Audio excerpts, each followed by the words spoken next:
40% of the world's urban population lives in developing countries. And in these areas, communities are disproportionately exposed to toxic chemicals, with marginalized and vulnerable groups such as pregnant women and children at greater risk. There is also huge scope for citizen science to contribute to actually achieving the Sustainable Development Goals in a number of ways. The research and monitoring that's done through citizen science projects can help to advance the understanding of environmental. Citizen science is practical and powerful tool to empower people and to increase public participation at different levels to bring the better change in environmental and health protection. Citizens, especially healthcare facilities workers and freedom, become aware of the harm of mercury exposure.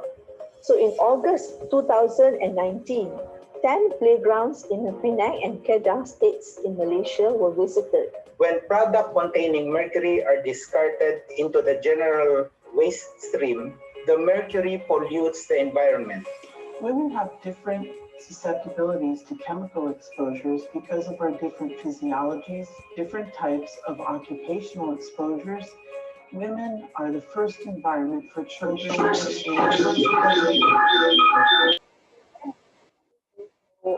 being restricted with existing protocols because of this pandemic. How do we ensure diverse and more meaningful participation of marginalized groups in citizen science? We let them enroll from the beginning of the process. We treat them as the subjects, not the objects.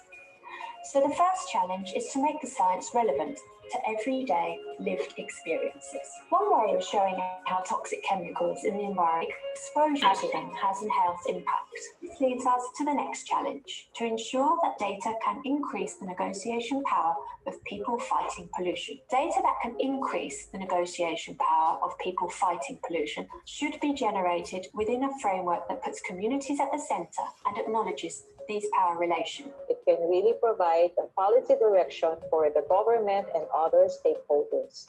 Where citizen science ends up is in a room like this, in the global policy meeting. You can see there's some text on the screen, and this is what a fight looks like in a UN process. We've seen from the types of presentations that citizen science is really relevant, whether you're an NGO dealing with environmental issues or a concerned citizen or affected community, a variety of organizations and actors. The efforts of civil society groups to pursue citizen science initiatives across Southeast and East Asia towards addressing pollution problems in their communities is very crucial.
Good morning, good afternoon, and good evening, everyone.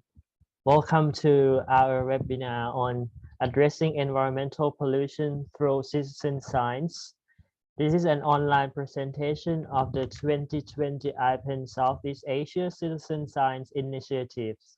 And in celebration of the Citizen Science Month and World Day of Safety and Health at Work, my name is Bob Akharapon Diptaisong from Earth, Thailand, and I am one of your hosts and moderator for today. Thank you so much, everyone, for making time to attend this important webinar. We would like to inform everyone that we have simultaneous translators from English to Bahasa and English to Vietnamese. Attendees who would like to listen to Bahasa or Vietnamese translators, please select the audio channel below to hear the translated audio for your choice. Here, there is also an option to mute the original audio instead of hearing it in a lower volume with your chosen language. We also would like to inform everyone that we have now streaming live at Facebook at the link facebook.com/IPEN-SEA. Also in various Facebook page of IPEN Southeast Asia participant organizations.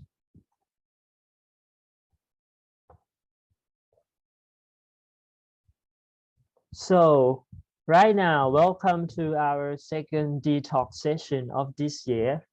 Detox is a digital platform of discussing toxics and waste issues in the Southeast and East Asia region, and capacity building platform to help strengthen us in our work. You cannot see all the participants, but I can tell our team can tell you now there is already a total of how many a total of participants that we have right now. I will get back to it later. And also 19 in the panelist room. I am happy to share that we have various participation from different cities and provinces from countries like Indonesia, Malaysia, Thailand, the Philippines, Vietnam, Japan, China, and Australia. We have representatives from the IPEN participating organization in Southeast and East Asia, EcoWaste Coalition, member in the Philippines Academic Institution, Miriam College, Ateneo de Davao University, University of Mindanao, University of the Philippines, youth organizations and government agencies from the Philippines, Food and Drug Administration. Also to mention specific organizations like EcoWaste Coalition, IDIS, Earth, Nexus 3, Ecoton, CGFED, CAP, SAM, Mother Earth Foundation, Greenpeace, Shenzhen Zero Waste China, Gaia, Gita Prithvi, WWF, Zero Waste Australia, Sustainable Development Movement, and EGIP Foundation. Let me know if I have not mentioned your organization by typing it in the chat box. Thank you. This webinar aims to achieve the following. Firstly, to promote the results of the citizen science projects. Secondly, share reflection from the project implementers and citizen science volunteers. And lastly, gather suggestions and recommendations on how to maximize citizen science in addressing more environmental pollution, toxic chemical, and waste issue in the Southeast and East Asia region.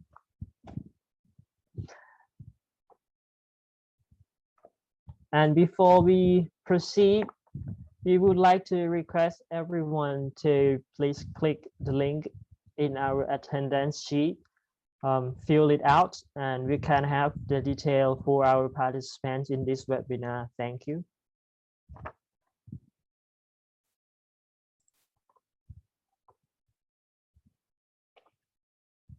Yes, and just to mention, our participant from the Philippines also that I have not mentioned is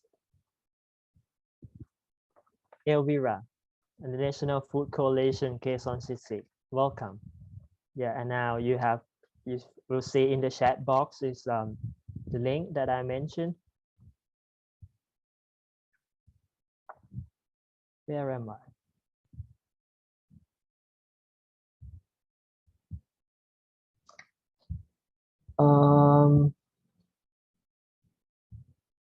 So before I introduce the speakers, allow me to go through some webinar reminders.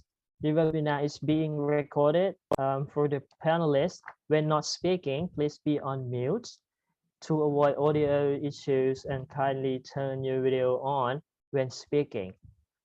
The attendees who do use the Q&A features at the bottom of your screen for your questions. Then we will try to go through all of them in our Q&A portion. So we will have two Q&A portions. The first would be after the 3 presentations. Then the second and final Q&A portion would be after the last 2 presentations. We will share with the attendees the presentation as well as the recording of our webinar. Thank you, everyone. And now I will give the virtual floor to my co-moderator, dear Shingi.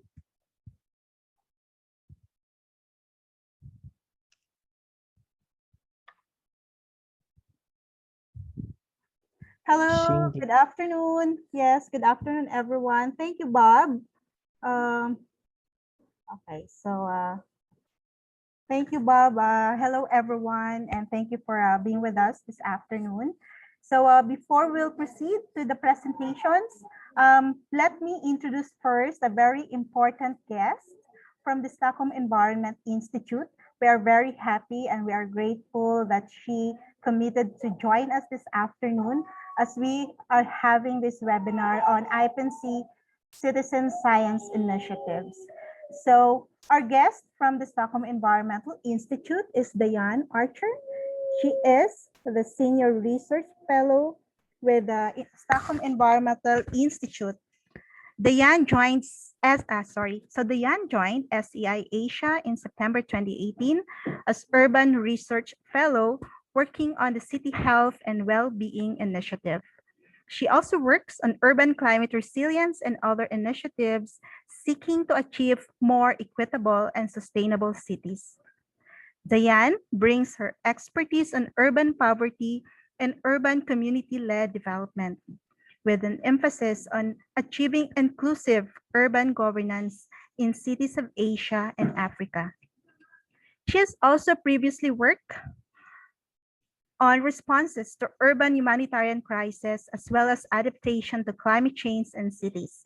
Before joining the SEI, Diane worked at the International Institute for Environment and Development in London and ASEAN Asian Coalition for Housing Rights in Thailand. Diane holds a PhD from the University of Cambridge on social capital in participatory slum upgrading in Bangkok, an MPhil in planning, growth and regeneration, and an MA in land economy. Wow. So thank you so much, and let us all welcome for her message, Diane Archer. Diane? Thank you very much, Chinky, for that very detailed introduction, and thank you for inviting me back to hear the results of the Citizen Science projects. It's great to have this follow-up meeting during Citizen Science Month. Maybe just as a little bit of background, the original series of webinars last year was funded with support from the Swedish government through a program that SEI organizes called the Strategic Collaborative Fund, which encourages organizations within Asia to apply to host regional events on particular themes. And our call for 2021 is open right now, so please do have a look at the SCF2 page on the SEI website to see if any of the themes are relevant to your work. The events organized through the SCF2 fund should also have a focus on integrating gender, human rights, and also linking to the SDGs. And I was really pleased to attend all 4 webinars last year to hear about the various forms of citizen science ongoing across Asia and how this relates to making more healthy and inclusive and sustainable cities across Asia, and how fostering citizen participation in data collection plays a really important role as well. If we want more inclusive governance, then it's important for local populations to be informed about the environmental or health issues that they might be facing. And if they can play a role in gathering data and raising awareness about some of the problems that might arise if these environmental or health risks are not addressed, then it's really important for enabling them to communicate more effectively with decision makers and policy makers as well.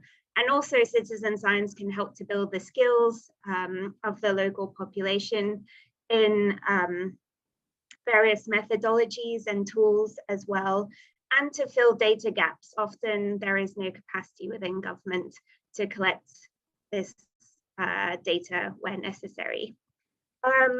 Also, the IPEN team did a great job coping with the challenges of COVID. It was originally supposed to be an in-person event in Bali and had to be transferred to a series of webinars, which is obviously not the same, but it worked out nicely, and the team did a great job ensuring that it was as accessible as possible, translating videos in advance so as to reach a broader audience as well. So now it's exciting to hear what kind of citizen science projects have been ongoing with support from the SCF2. And also at SEI, we also carry out some citizen science projects, and we're aware of the challenges that can come from carrying out citizen science, but also the benefits that the process can bring. So I look forward to a discussion on what has emerged and the lessons learned from the process today. Thanks very much. Thank you, Diane. Yeah, we hope that you can join us until the end of this webinar so you can hear all the results of the project implementation. Yeah, we are very grateful to the Stockholm Environmental Institute for supporting the 2020 IPEN virtual conference, and of course the implementation of the projects, the 5 citizen science initiatives in 2020. All right, so now we will proceed to the introduction of our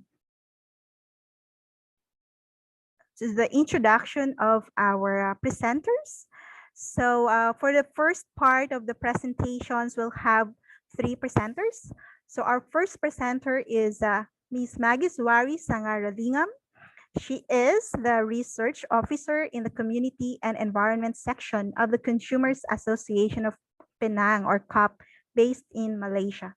Her responsibility in CAP involves assisting communities affected by destructive development and pollution that would bring about negative impacts on the communities and environment, and advocates for policy reforms. She is also the honorary secretary of Friends of the Earth Malaysia, or Sahabat Alam Malaysia, and she is coordinating a number of organizations, community and environment projects. So that's Magiswari Sangaralingam. So our second presenter, our second presenter is Mr. Prigi Arisandi.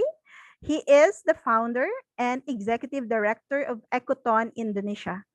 Prigi is a biologist who is studying the impact of microplastics on river ecosystems. For 10 years, he has worked on developing community participation in controlling river pollution in Indonesia. The microplastic detective was developed in the Brantas River, Java Island, to introduce the dangers of microplastics to health and efforts to reduce single-use plastics. So that's Prigi. And also just to mention that Prigi is one of the lead actors in Pulau Plastik, the film currently being shown in Indonesia, Pulau Plastik, or Plastic Island. So our third presenter is Mr. Lemuel Lloyd Manalo. He is a professional environmental planner and a member of the Philippine Institute of Environmental Planners. Currently, he works as an environmental research specialist of the Interfacing Development Interventions for Sustainability, which is based in Davao City, Philippines. So Lem is a research specialist, and he's also currently working on a Master of Science on finishing his Master's of Science in Environment and Resource Management at the University of Southeastern Philippines. And Lem is also a 2030 Project SDG 11 champion, advocating for livable city environs, especially for the handicapped and persons with special needs. So that's our first presenters. So to present the first topic is on the, wait, so I will just have to, okay.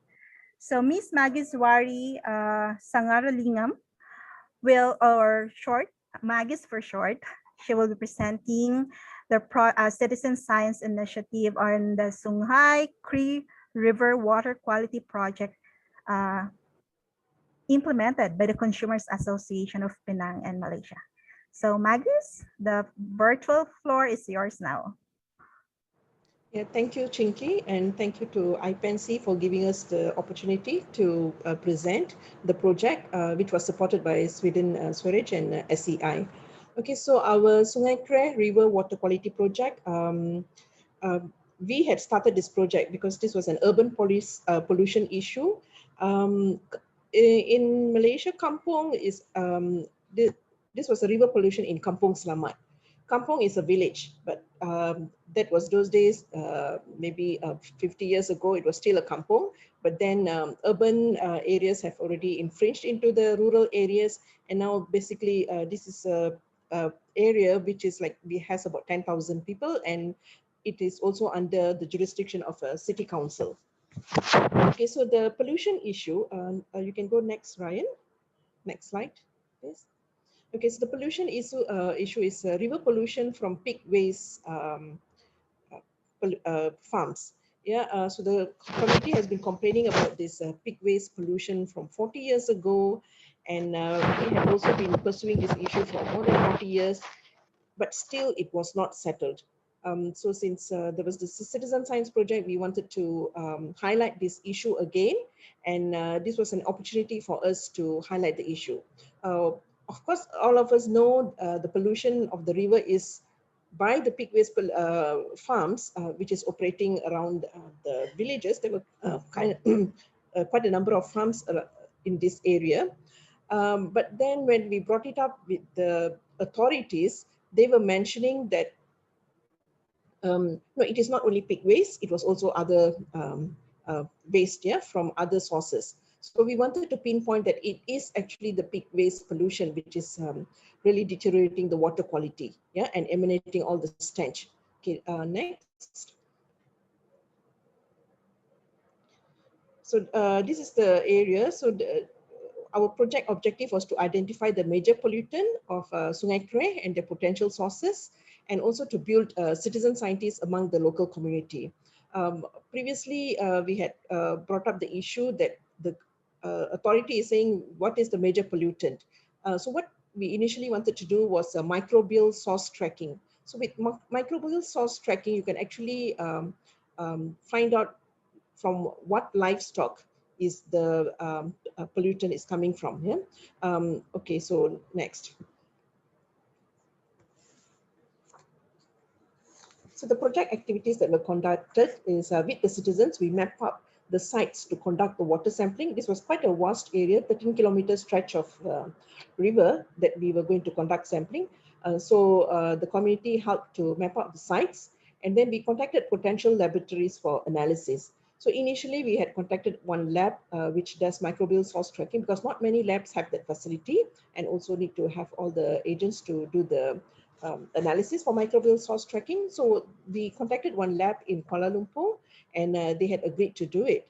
But then later on, because of the the movement control order issued by the Malaysian government due to the COVID-19 pandemic, we could not bring the lab from Kuala Lumpur to Penang, where this sampling is located in. So we had to source for a lab in Penang to conduct the analysis. And the community, they actually helped by investigating and then finding out, calling the labs, and then finally we were doing due diligence, and we got one potential lab. Okay, and so during the water sampling also, the community guided the lab staff during the water sampling activity. We wanted the lab assistants to do the water sampling activity, because if we want to bring up the issue into court or wherever else, then we will need to have credibility. So the lab staff did the sampling. We do not want to say that this results is not acceptable because you did not follow the protocol. Okay. So then with the results, we produced the brochure. But if you see results from a lab analysis, lay persons would not be able to understand. So we produced a brochure with the community's assistance which explained the results, and also in the brochure it included the demands from the communities. Okay, and the community representatives also participated and gave inputs to the government task force, because it has become such a big issue. So the federal government formed a task force, and one of our NGOs is Sahabat Alam Malaysia. We were invited to be in the government task force with all the other government agencies. So the gave an opportunity for the community representatives to attend the meetings that we had with the task force. And the committee also curated a video with a lot of clippings from everywhere, and then so they curated a video for wider outreach, and this was shared in social media, and we issued a press statement so that this issue is highlighted. Okay, so next, Ryan. So this is the leaflet that was produced, and it was distributed among the community, and you can see on the right hand page, it is where the sampling was conducted. We had mapped out and the results from the sampling. And cadangan penyelesaian means the recommendations to resolve the issue. So this was also done. Okay, next. The project implementation results. What we gained from this, the community representatives, as I mentioned, they provided input to the federal government. And then the data that we had come up with, we used to advocate for zero discharge pig farming practice. Yeah, and then also we also used the data to advocate for the state government to monitor the implementation of the Penang pig farming enactment. Of course, they've had the enactment since 2016, but it only took effect from January 1st, 2021. So we will be monitoring the implementation with the help of the community. Next. So the challenges we faced, as I mentioned before, there was a delay in implementation due to travel restrictions. First, it was travel restrictions from state to state travel, interstate travel. And then there was another travel restriction, which was, it was a stricter one. This is inter-district. So in Penang itself, we have 5 districts. And we are on the lab, and myself, we are staying on the Penang Island, but there is also another part of Penang, which is on the mainland, where the sampling is going to be undertaken. That was in another district. So we could not travel during that time, but finally, when the government opened up for traveling, so we took the opportunity to do it then. So it was delayed until December. So we had to really rush to finish up all the project by end of December. But we managed to do it with the community really working on this issue. And we also got the lab to do the analysis and produce the findings swiftly. Yeah. So as I also mentioned, we had to change the nature of the lab analysis, yeah, because the initial lab that we were thinking of was based in Kuala Lumpur. So the opportunities that we found in this project is like we took part in the task force initiated by the Ministry of Environment and Water, because earlier the community had done a lot of media work and highlighted the issue and how they've been suffering for 40 years. And this was really spread out a lot, because right now we have social media and we can spread the issues widely. Yeah? And also, and this also gave us an opportunity for the task force to take into consideration the recommendation, our recommendation. So that was taken into consideration.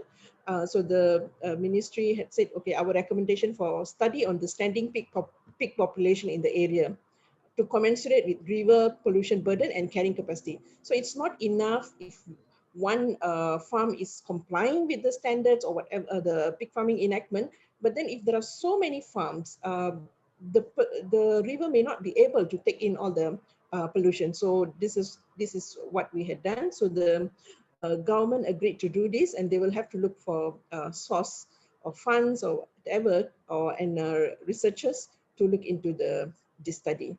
And the community has also, it was already written in the report of the task force that the committee will be involved in monitoring and protection of the river with other NGOs. So the other NGOs will be CAP, Consumer Association of Penang, Sabah Alam Malaysia, and also LECAS. Yeah. Okay. So next. So the lessons learned. So we learned some lessons from this project. Normally we will rely, it's only the NGOs who are conducting all this work. So now we got the community also to be involved on how to do this, and they learned on how to contact the labs and also to do mapping and all that. So this was some of the lessons that the communities themselves learned, and we also learned from advocacy methods, yeah, through engaging the communities to make the issue much more. It is strengthened with the community's pressure, giving pressure. Okay, and also in terms of the calculating water quality index. Yeah, so this normally we don't do. We rely on scientific or scientists to do this. But then there is also some apps that you can use, applications to collect to calculate the water quality index with the raw data which is provided by the laboratory. So the way forward for this project and also the other issues, we will be continuing monitoring and ensuring cleanup of the river. The government has already started cleaning up the river by removing the sludge, you know. And we are also sharing experience with other communities affected by pollution. Even this community in Sungai Krai and Kampung Selamat area, they are already like sharing their experience on how it's done with other communities which are also facing pig farm waste pollution. So a lot of pig farms here in Penang also, which are not complying with the zero waste discharge or complying with the law or treating their waste. Most of this waste is discharged directly into the rivers. We will also be empowering other communities and spreading this citizen science project. We have also invited, and we are live streaming this session in our Facebook pages, so that and sharing, so that other communities who are following our Facebook would also learn about this project. Okay, I think this is my last slide, Ryan. Okay, so these are the contact details. You can contact us and also check out our website, consumer.org.my. Thank you, Chinky. Thank you, everyone, for listening. Thank you, Maggie. I just also want to mention that you look lovely this afternoon. Thank you. All right, so it's really heartwarming to know that people can really participate in monitoring the water quality in our rivers. And I'm seeing a lot of similar initiatives, and we hope that that will be able to be replicated or adopted in other citizen countries also. So thank you again, Magis. So now, all right, okay. So now we will proceed to our next presenter. He's already here. Wait, I'll just.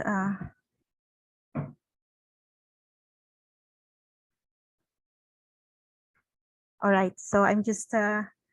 So our next presenter is Prigi Arisandi. Prigi, are you already here? Yeah, okay.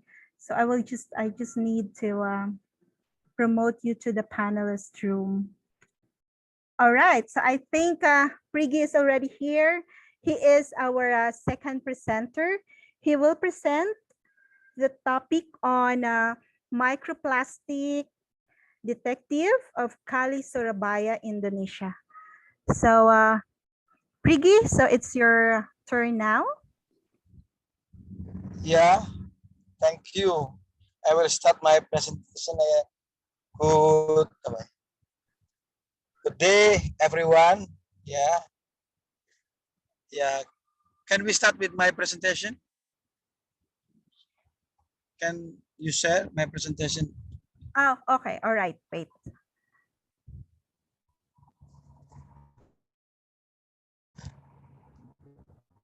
Okay, so while we're preparing your presentation, all right, okay, so it's already being shared now. Can you see it, Priggy? Yeah. Thank you. Yeah, I can see it. Okay, go ahead.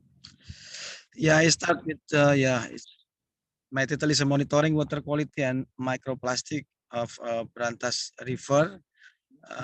We are Ecotone, Ecological Observation and Wetland Conservation.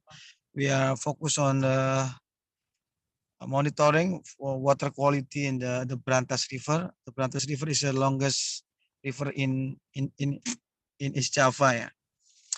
Yeah, my organization is established on 2000, and to improve water pollution control, we have a method.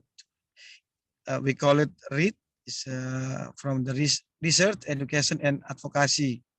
So research, and we always collect data, involve community. We call it participatory research. And after we have data, so we blend it in the easy data as the information to the community, and then we using the data as a material for the educate awareness of the community. And then another function of our information is we using the data as evidence for the legal activity. So we using the data when I have research become evident, and when we show the government, the private sector. So you can see the picture, how we we cook. Yeah, we cook the information, the data from research become it's easy to catch, easy to understand by community. So we always work closely with the journalists, with the media. We using our data and sharing the data using the demonstration, good pictures, so people can understand and easy understand about the data that we have here. Okay, we can continue. Next.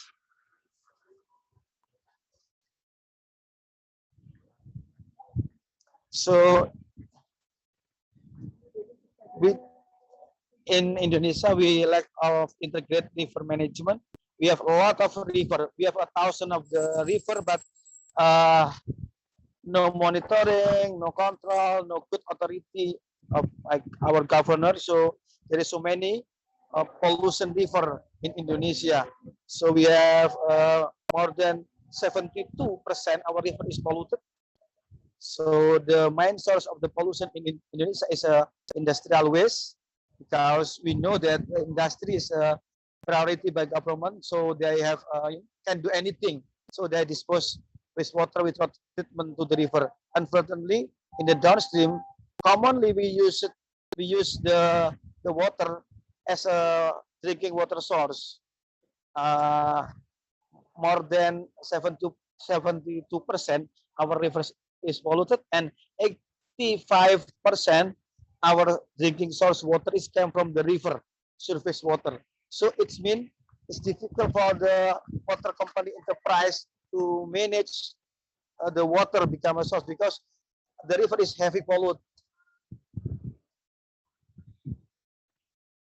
And then you can see how the industry, commonly the pulp and paper factory, dumping the wastewater without treatment. So yeah, we have a lot of fight with the company, but yeah, sometimes and commonly they ignore us, but we always push them using the media and using the evidence that we have. Next. Yeah, in Indonesia we have 55 paper and pulp company. 85% they using the raw material came from the imported waste. So we have a problem, and then we have more problem than when China, close the waste import. So we have a lot of increase the waste paper, and we found the smuggling plastic inside the waste paper. So in the picture, you can see the dead mass fish in the dry season. So the water is very important because it become a important source, main source for the drinking water. But in the dry season, we found a lot of pollution, and the bit of the volume of the river water is declined, and we add with the pollution from the sugar cane factory. So the river is become, there is no oxygen. So we can find a lot of dead mass fish in the river. So next.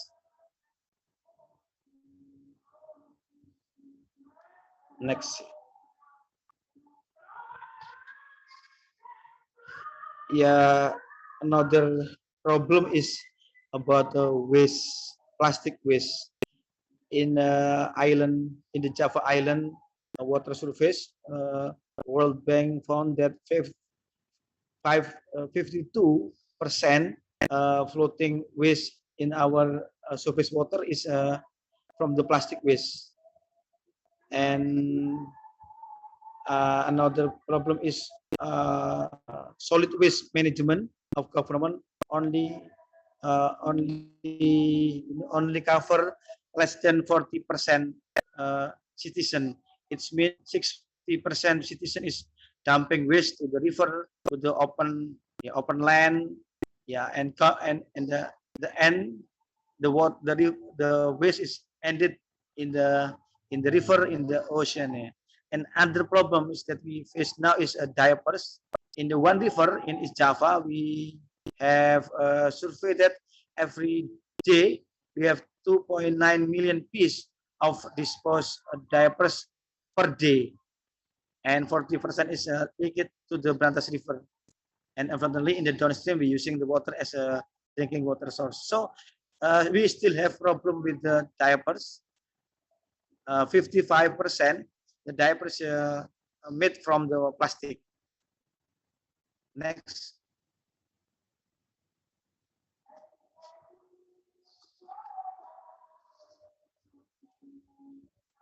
Yeah, we have experiment.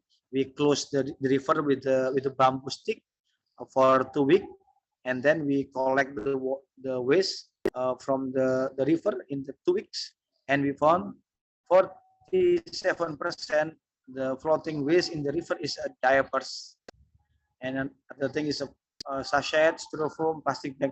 But the most waste in our river in Indonesia, in East Java, is diapers, 47%. Next.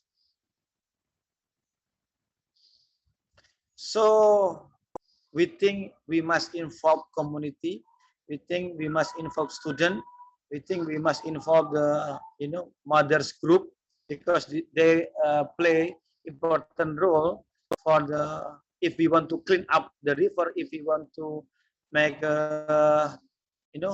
better improvement for the river. So we must involve community. So we involve the student, we involve the mothers group. Women and children are a victim of the river pollution. So we think they must put education of their environmental situation. So we believe that the children can make difference. So we work hard to establish a youth club and a women group, empower them, and then ask them involved in our research. Next. We do the citizen science with the women group and the student since 2000. We using macro invertebrate, we're using diverse of the leaf of the in the river bank. So we want to the object is must close with the student, must close with the women group. Everything is close with them. So we do brand audit, we do exploration of the biodiversity of the plant, and we do, inventaries the fish in the dry season. Yeah, we always involve the women group and the children. 2 years ago we have a detective, a river detective. So we want to promote and we want to socialization of about the microplastic. I think the microplastic is key, key for us to how to inform them to the pollution, yeah, about pollution. Because if we speak about the heavy metal, DOD, COD is difficult because we need expensive tool. So we try to using a cheap microplastic, microscope. We're using microscope chip. Is if we have 500 US dollar, we can buy one.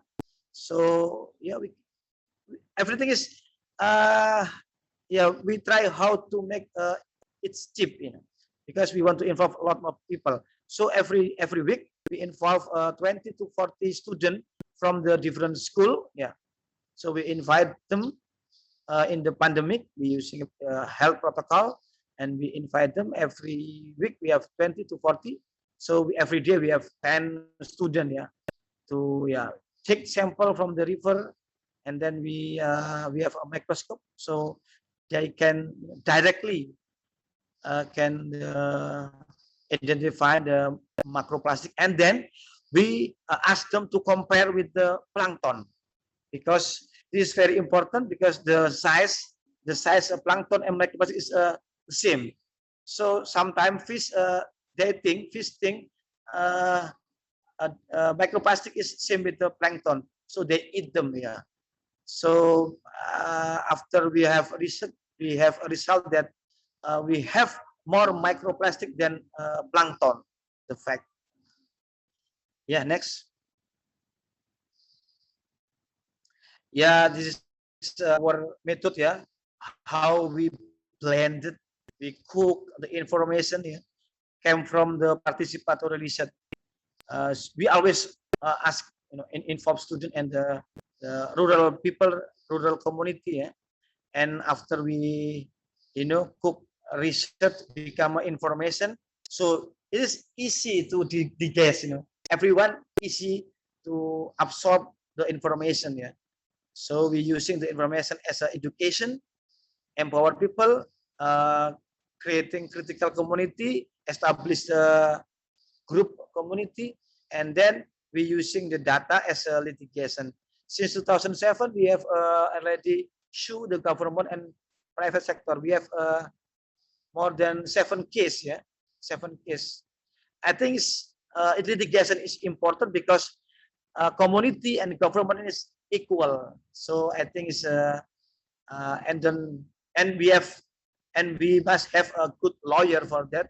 So Ecotone have 2 lawyers, and we have associated with the 4 lawyers in other organizations. But Ecotone have our own lawyer. Okay, next. Yeah, it's been participatory research. In above is Andreas with the student. We come to the school, we come to the village, we invite the student and we discuss with them, we play with them. So you can catch everything in the river with this net. After 10 minutes, you can bring all of you get, and we can see in the under the microscope. Yeah. We bring the microscope, we bring the monitor to the school, to the community. Yeah. Yeah. So we don't have work close with the tour. Yeah. And under is a women group who live in the river bank.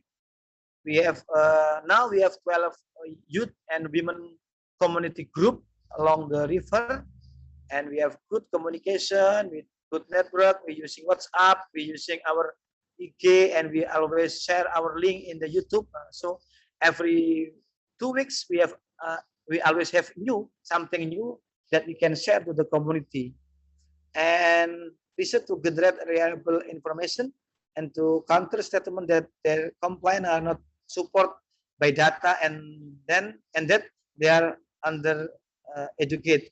Sometimes when we reported pollution case to the government always say it's not valid, it's not scientific background.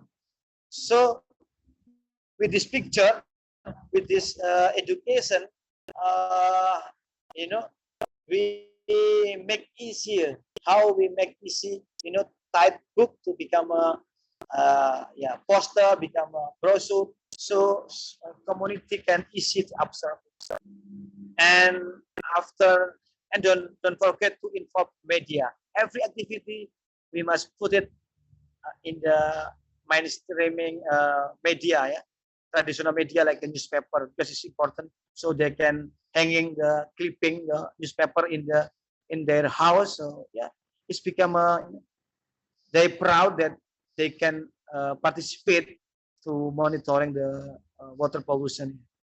I think the problem is because the law of ownership of the river by community. So this participation is to make they the rise their ownership to the river, for the river. Continue, please. Next.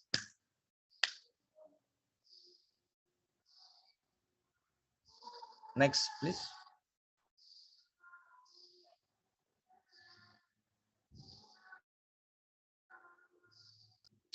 Litigation in Indonesia, we have three kind of issue: class action lawsuit, legal standing, and then in our education, in our approach, citizen science, litigation. Okay, litigation.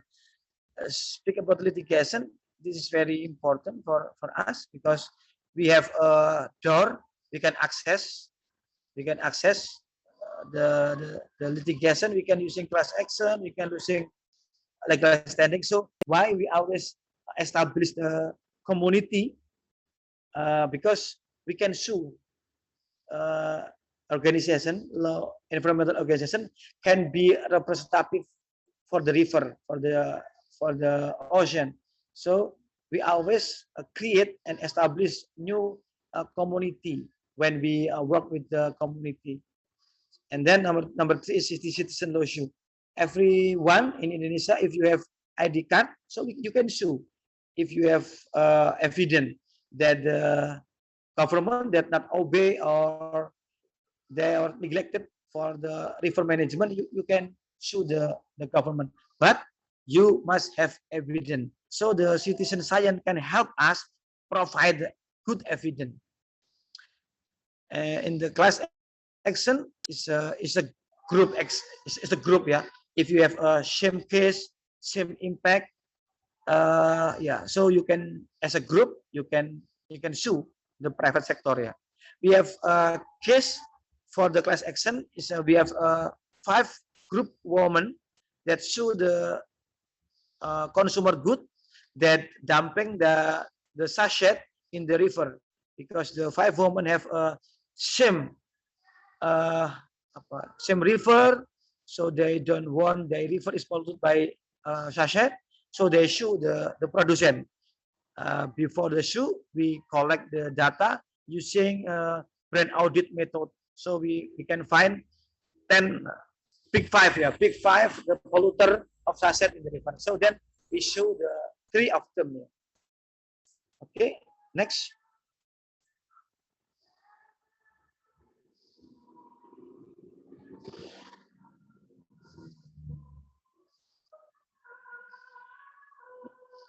I think the base of our citizen science is how we can ask people to community student, touch and feel, using their hand, using their feel, using their nose, using their eyes. So we have base a tool monitoring in our body. So in river detective, we using all. You can smell the river, you can smell then the plastic burning, you can touch the water that they pollute with the oil. So we try to explore their sense, yeah. So make them close with the river, close with the waste, yeah. So they can, yeah, they can feel. And then we ask them to interview. It's mean you can, you know, identify the biodiversity, fish, and biota, macroinvertebrata after the dumping site and before the dumping site. So you can compare the diversity of the biota after and before dumping site. So we call it interview the river, and then we ask them to interview the community, interview the old men, and ask them about how many fish that you can find 50 years ago, or then when you are young, how many fish you can find. And we can ask another person that have age, some same age with our father, and then with people that have same age with me, with us. So we have three kind of data, you know, data 50 years ago, 20 years ago, and data this year's. So we can compare the diversity of the fish, diversity of bird, diversity of the water quality, diversity of the macroinvertebrata 20 years ago, 50 years ago. We call it interview. And now we can use it Google Form as a tool to interview the people. And then we can find the evidence. Find evidence is have you know, art of, yeah, this is art. This is your passion. You can make this using the video, using the, you know, using the microscope, everything you have, you can use it to get evidence. You can recording, you can have type, you can have camera, you can use everything. And then after you have evidence, you can speak up using social media, you can demonstration, you can write a letter to your president, to your mayor, to your governor. Yeah, some of letter have impact, some letter ignore, but commonly we have student, youth always reply. The letter is always replied by the mayor, the government, even about the waste, import waste. Nina is the youth group that send letter to the Angela Merkel, Donald Trump. She have a letter from the USA government, German government, yeah. And then they have discussed. I think it's a good way how we can speak with the people that have, you know, become a polluter directly.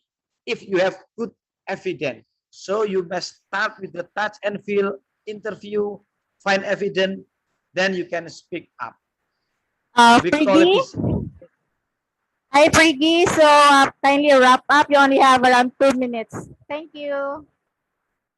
Yeah. Okay. Thank you. Thank you, Priggy. You still have 2 minutes. I mean, so if you have closing words, kindly say it now. Yeah, I think I have already shared all we got, and now we have a good response. Then we promote detective river program because we have a lot of involved, a lot of impact, and you know, people become get evident, they proud, they, you know, feel they have participate to monitoring the water quality, become a good citizen, become a good people that they can, you know, participate and involve to, you know, save and protect their environment. So I think this is good way to involve people, participate to monitoring their environmental. Thank you for the chance to sharing our experience. Thank you everyone for listening. Thank you so much, Priggy. Indeed, it's very heartwarming also to hear from you. How were you able to encourage the participation of the people and also the youth in your area to be able to participate in data gathering and also even in the gathering of evidence for litigation? Okay, so Yeah, thank you so much, Priggy. Again, thank you. We will now yeah, proceed. yeah. To our third presenter. So to present their project, their initiative on citizen science heritage trees project, may I call on Lemuel Lloyd Manalo of IDIS. Lem? Hello, good day, everyone. I will be sharing my screen for my presentation. Thank you, Ms. Chinky, for the introduction. And I would like to ask if the visuals are already available to your screens also.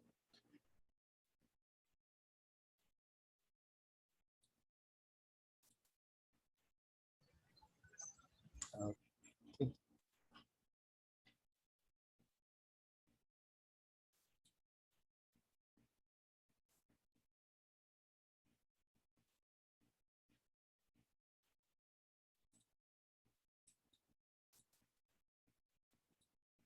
Okay, so we will be presenting our project entitled the Heritage Trees, Davao City Heritage Trees Project. We are from the Interfacing Development Interventions for Sustainability. So in the midst of urbanization and infrastructural development, the trees within the city remain and valued by its citizens. So I'd like to share our initiative and our project. Join me as I will be presenting this walkthrough on how the Dabawenyo citizens from the south of Philippines took part of protecting the remaining trees in the urban core of Davao City.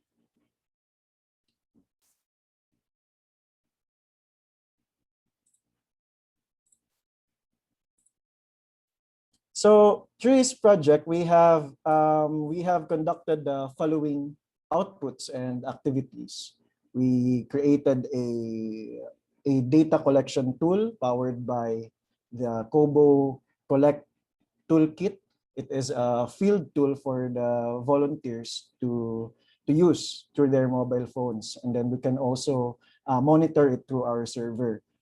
We also conducted an online project launching in social media to call for volunteers, as well as the capacity building and training. We provided training to the volunteers for them to know the basics of identifying the technical guidelines and measurements, the how-tos on surveying on the field. So we also invited experts over this capacity building, orientation, and training for the volunteers. After that, we conducted a simultaneous fieldwork, simultaneous data collection and mapping through our scope. And our research team also consolidated, computed the data. We analyzed the geoinformation data or the geodata of these trees and created maps, diagrams, visual outputs out of it. We also produced several videos out of this project, as well as we provided a presentation of the study results to the volunteers and even the public. And most important, we drafted a local policy on protecting the heritage trees. We turned over it also to the City Council with our champions as policy recommendations. This project has gathered 38 volunteer citizen scientists, and they submitted 288 data entries to our server, as well as those submissions has 260 geoinformation coordinates or geotag trees. Commonly, the trees were located along streets, schools, campuses, and open spaces in Davao City. These are the locational maps and the visual representations of the geotag trees. So the maps here present that these trees are found within the urban and highly built zones in Davao City. So the green points are the geotag trees, and the gray areas are the highly built zones of Davao City. The map shows us that these trees are not located to the agriculture or rural zones of Davao City at the north, but rather this is at the in the midst or in the middle within the urban cores and urban jungles in Davao City. So there were remaining trees within our highly built zones. Our citizen science volunteers also identified the following tree species, and we found out that we have native and non-native. Most trees found were Nara, which is a native here in the Philippines, and acacia trees, which were included as non-native. Along with the non-native species were acacia, the mahogany, the kamunsil, with the local terms, and also for the Philippine endemic or even endangered species, we have also gathered the molave and even agoho. These were the highlight measurements of our citizen scientists that found in the fields. This is the extremely large trunk with a 272 centimeter diameter of an acacia tree at Kalinan Kidney Center. The tallest among the tree that we have documented is the acacia tree, which has a height of more than the 5th floor of this building, and it is located at the Ateneo de Davao University High School campus. One of the oldest trees also that were found is the Sampaloc tree, with the age of almost a century-old tree at the Rojas Avenue. Our volunteers also documented the issues and threats of these trees, which commonly they are used for nailing collaterals, mounting the signages. Some are vulnerable of road widening, and most especially the trees that are found in the innermost part of the cities have become the waste collection points with a lot of waste dumping around these trees. Our research team also calculated the estimated carbon sequestration of the trees. Yes, trees can help us in reducing pollution. By using the data of their quantity, their individual count, their individual measurements from the trunk diameter, the height, and age, those are the significant data that we use for running the formula. So we also use a formula coming from the ecowatch.org, and we found out from the results that these trees had already been capturing 1,934 tons of carbon dioxide for sequestration. And for visual equivalent, we use this visual diagramming comparator. We have found that if this carbon amount, which is 1,934 tons, will be solidified, because these are from gases. So if this will be in a solid form, it is equivalent more or less to the Statue of Liberty in the United States. Our citizens also documented the socio-economic services of the trees, especially the benefits from the commuters around, from the streets, the pedestrians, especially in providing shed to the street sweepers, traffic enforcers, the cyclists, the drivers, and also even the establishments around. They seen that the trees are very important in their aesthetics. They use the trees for decorations. They use the trees for microcooling. For the schools and hospitals, they said that the shed, it provides shed to the parks and playgrounds, as well as the residents said that it reduces glare and noise pollution. It serves as a buffer from different land use conflicts or different land areas or land use areas, such as industrial, or it creates a balance in the urban ecosystem. The COVID health protocols were the main challenge of the citizen science method. It is the main challenge, but it is doable. But on the bright side, we also found several opportunities coming from the challenge because during the midst or in the peak of our data collection, the city enhanced its stricter protocols, leading to an enhanced community quarantine. So it resulted the limitation of access for our citizen scientists. There were a lot of parks that were closed.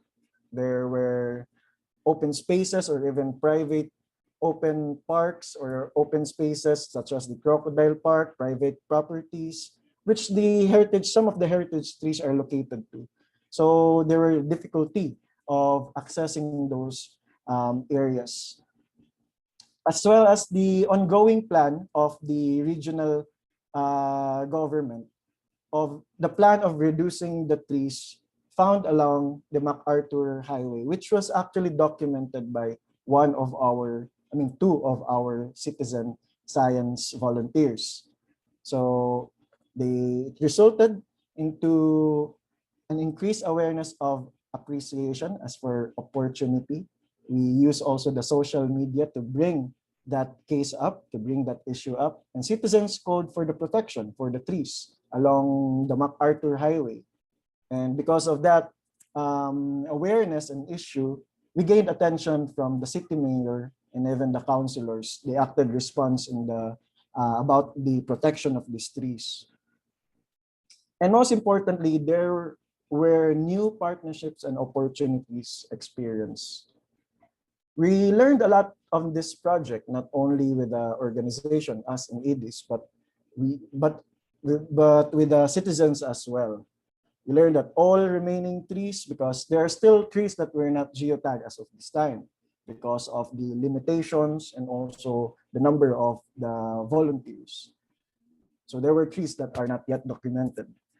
But there are still remaining urban trees in the city center, and regardless of their ecological distribution or their scientific classification, conservation status, they need to be protected. All of it needs to be protected and preserved.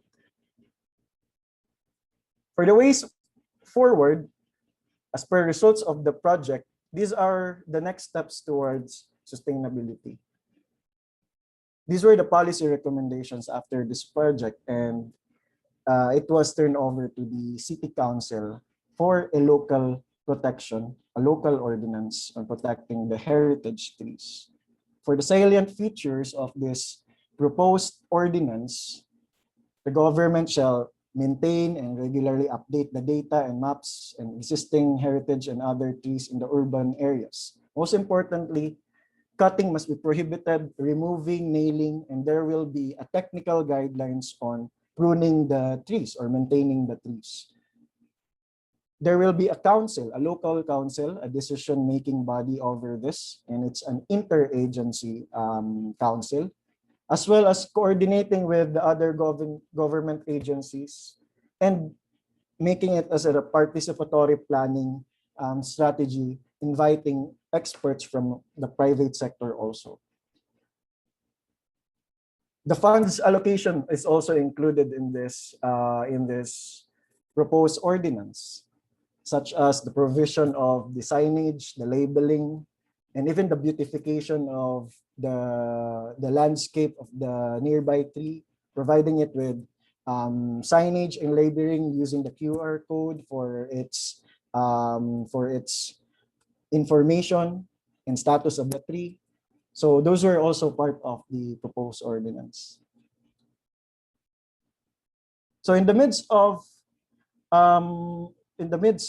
urbanization, Davao City is actually currently there's a lot of infrastructural development is happening in Davao City. Road widening projects here and then, traffic congestion, worsening traffic. But infrastructure development alone is not sustainable development, because sustainable development relies on the livability of the residents, the livability of the citizens.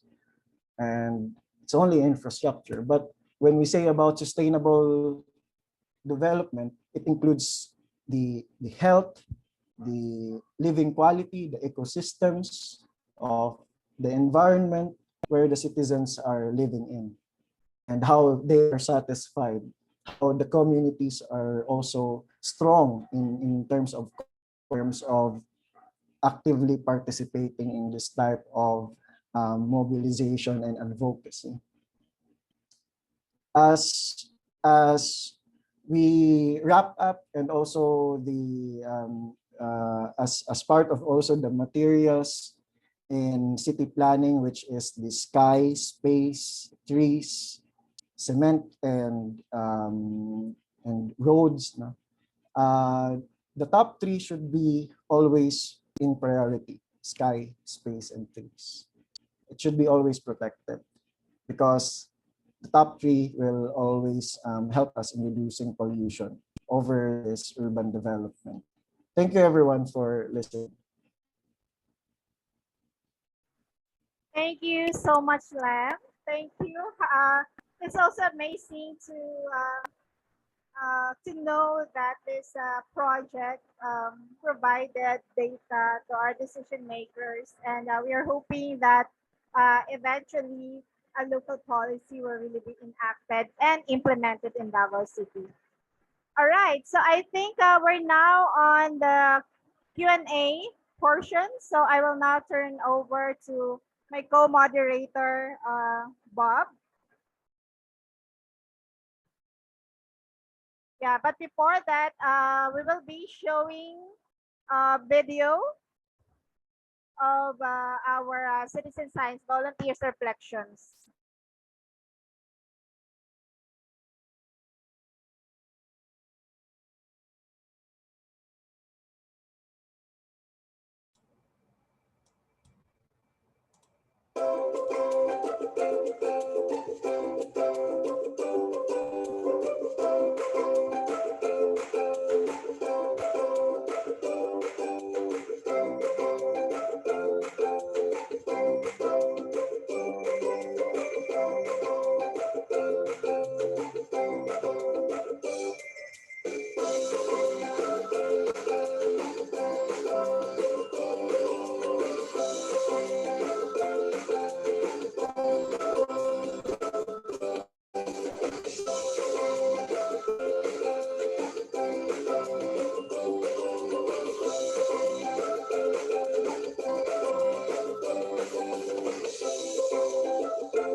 Being one of the citizen scientist volunteers, I was able to hear different views of Davaoenos on the massive urban deforestation in our city. With the rise of infrastructures and buildings within our city, improvements like this may mean compromising our trees, especially the old ones. So to save time, we tend to say that it's for our school project for them to permit us right away. And for the information of everyone, those trees were not found inside fenced properties. Most of them are found along the highway. And those trees are even older than those individuals who we inquired to. Although there are locals who condemn the cutting of those trees, nakakalungkot lang po isipin na despite the fact that we have tree plantings and tree nurturing in our city, there are still Davaoenos who would rather choose progress over environment. I mean, we can aim for progress, but not sacrificing the nature, right? And I'm also afraid po na sooner or later we'll be suffering from this kind of mentality, let alone these selfish actions of ours. Also, and geotag trees po along the main roads of Bago Galera to Bago Oshero, and most of the trees that are threatened to be cut are Nara. And to think po that the conservation status of Nara in the Philippines now is vulnerable, and cutting these trees will definitely contribute to this condition. We acknowledge naman po that there are traffic congestions in our city, but for me po, I believe that it is a short term because even if we widen our roads, if the number of motor vehicles allowed in our streets would continue to increase, we would still experience the same problem. Also, we all know that our city's urban heat index is increasing, thus we need these trees to decrease heat and pollution. As a concerned individual and the Dabawenyo, I hope that we can have local policies that would mandate the protection and conservation of trees, especially the old native trees po. Overall, it is a humbling experience to take part in such a meaningful activity, and I am looking forward to be part of other future projects like this. And hopefully, we'll be able to expand and spread valuable information, not just to the Davaoenos, but also to the rest of the countries as well.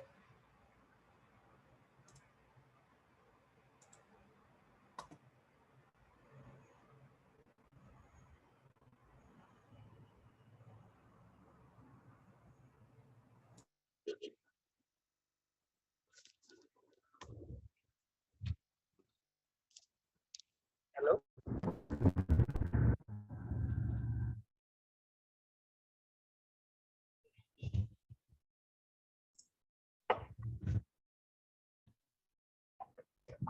Yeah, now time for Q&A question. Sorry that I missed shortly before this because of urgent matter.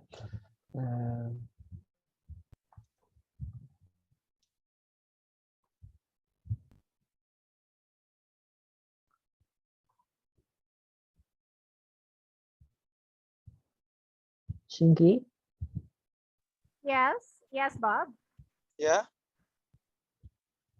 Let's continue with the Q&A. Yeah, we'll have, I think, Okay. 2 questions. I'm ready. 2 or 3 questions. 1 question for each of the speakers. Yeah. Mm.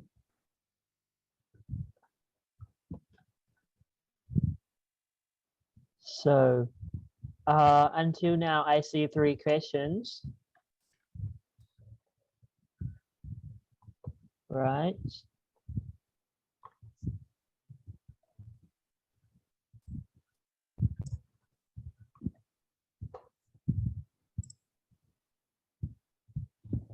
So who wants to ask question, please kindly mention the name of presenter who you want to ask. I'm thinking Shinky has a interrupt signal about internet. Yes. Hi, Bob. Can you hear me? Okay, thank you for that question. Just to clarify, the project didn't include actual tree planting, but rather the data that were the objective of the project is more on monitoring, documenting, geotagging the remaining heritage trees in the city, which is in Davao City. So these are the remaining, meaning these are old age trees.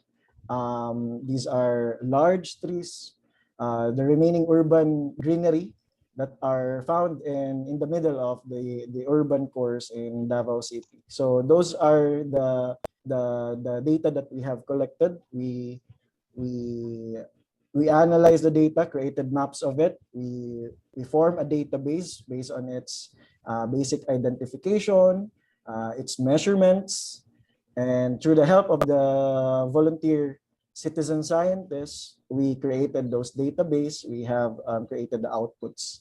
In order for us to create a baseline study to support a local ordinance, which is protecting the remaining heritage trees in the city. But in terms of sustainable development, there's a lot of threats that is threatening these heritage trees, especially road widening infrastructure projects. Those are the most common. Entangling wires also, which also affects the health of the trees, especially if it's over pruned. And some of the trees that are being cut without any vigilance or without any permits. So those are the common threats and issues that we have documented.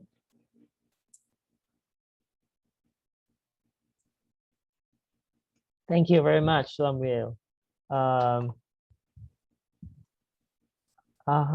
Actually, there's one more question, but didn't mention the presenter. I think Joshua wants to ask in general, everyone, our presenter, to answer this. In the Philippines or in the world, most of the remaining forest habitats are ancestral lands managed and protected by IPs. However, IPs are one of the most marginalized sector in every country, and most possible that we can make them a citizen science. In which way?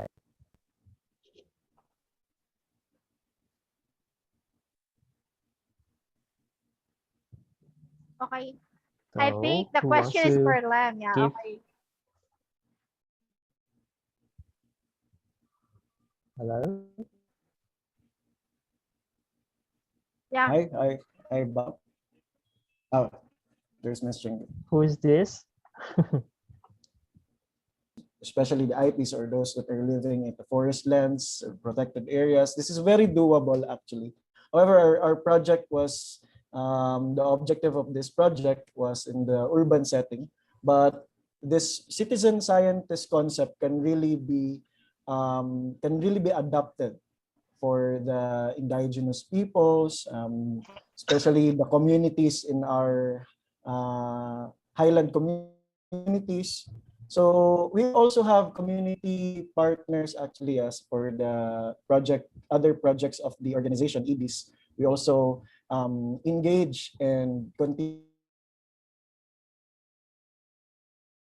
Ayo Aweg, it is a youth-led community-based water monitoring group. So actually that is a citizen science concept.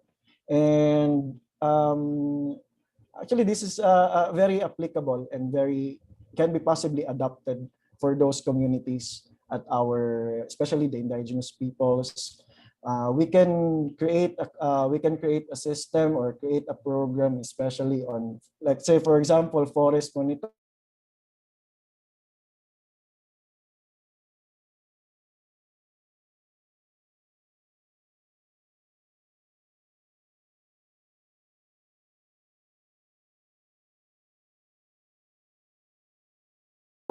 Training them and also giving them the equipment that are needed, especially in this type of field.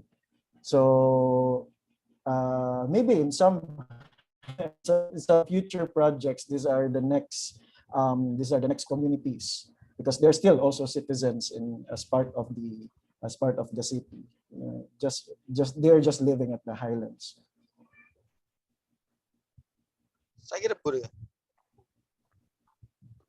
Thank you, Lemuel. Is that Priki? Priki, do you want to say something? Because I think I hear your voice. Yeah, I think. And also before you continue, I have one question for you. So you can then answer in respectively. Like in your action points, in your opinion, in your action points in terms of your initiative, what is your strength of your citizen science and work together with local people? You get that? Yeah. Okay. Yeah, I think some case we identify the potential case, because sometimes there is like a repeated. Yeah, always repeated. Dead mass fish, pollution in the rivers. There is so many people who live along the river is impacted. So it's difficult to to us if you only invite them and involve them in the regular or just only ceremonial.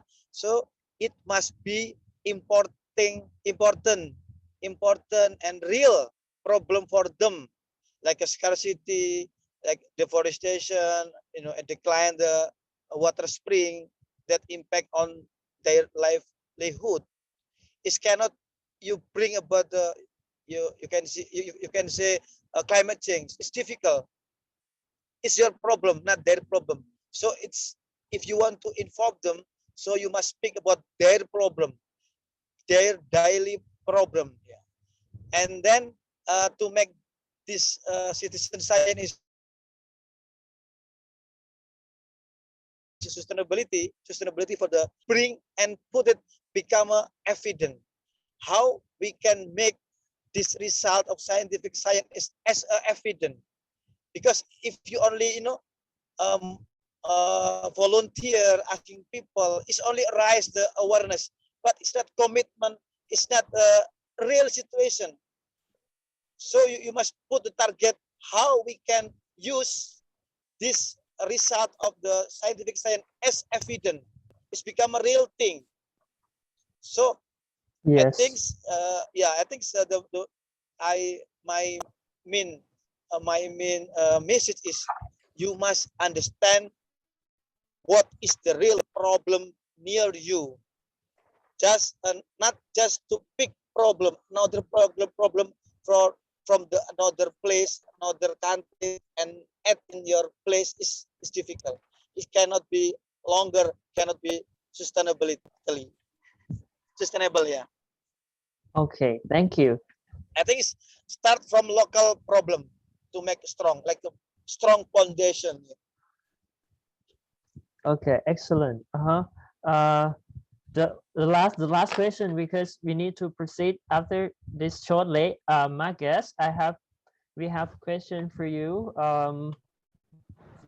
What do you think is the most serious toxics in your rivers? I'm not sure. Are you working something with the rivers? For example, dioxin from paper mills, for example, just example, and high BODs from pig farms. I'm not sure if this is for you or for Vicky. No, actually, it was for me also. So depending on the location. So in Malaysia, the Department of Environment, it considers point source and non-point source as the for river pollution. Okay, so in terms of point source, you can identify which is the industry which is causing the pollution. Non-point source would be something like the livestock farms, unless or land clearing. So with land clearing, you have sedimentation of the rivers. So, but then, so depending on the location of the river, and we have also had a lot of reports of dumping of waste, illegal dumping of waste into the rivers, and there is also oil and grease. Yeah, and some group of chemicals which we can categorize on a whole as endocrine disrupting chemicals. As Priggy had pointed out, some of these microplastics and what it has adverse effects to the fish and aquatic life in the river. Okay, and also another issue that you were mentioning, is it from dioxin from paper mills? We had very few paper mills, but then since China closed its doors to imports of paper and plastic, we have seen them coming to Malaysia and also Indonesia. Yeah? Right now we have some illegal recycling plants, plastic recycling plants, but also paper mill plants are being proposed here in Malaysia. So we are very concerned that this will also cause a lot of pollution burden to our rivers. So that is why we have been also working with some communities on this. And there's also another question about the how do we work with the indigenous people. So Sabah Alam Malaysia, we work in Sarawak, in Borneo Islands with indigenous communities. We have from few decades ago, we have already started community mapping. Yeah? So we work with the communities to map out the areas that they are conserving or managing, where they are farming, where they are staying. Yeah, and also right now we have just, like, since last year, we have taught them on how to do forest inventory. So they will count the trees in the area that they have conserved, or what they have been planting, and also in terms of the forest inventory, also categorizing what are the is it trees that they're using for food or for the wildlife. So all those that we are teaching. So there is potential for them to be citizen science, and there are already some communities who are already doing these projects. Thank you.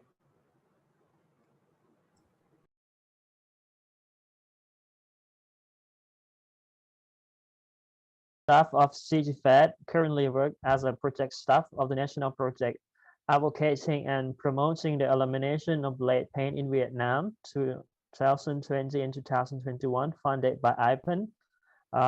Ms. Hai has been interested in working with adolescents and youths, university students, since her start working at CGFED from 2007 until now. And then the presenter, the last presenter, Ninjita Proboretno, is a Zero Waste Program Officer, Nexus 3 Foundation, Indonesia. She earned a Bachelor of Communication from Panjayaran University and a Master of International Development from Massey University, New Zealand. Her interest is in the issue of waste has made her active for more than 10 years. Currently resides in Bandung, City. Nindi is also active as National Co-Coordinator for Alliance for Zero Waste Indonesia. And the topic 4 is community awareness on the use and address municipal plastic waste in Hanoi by Tan Nguyen Phong Hai, project staff CGFED. The topic number 5, investigation of plastic sieve in households and waste banks in Indonesia by Nindi. So the floor is yours, Ms. Hai. Thank you, Bob.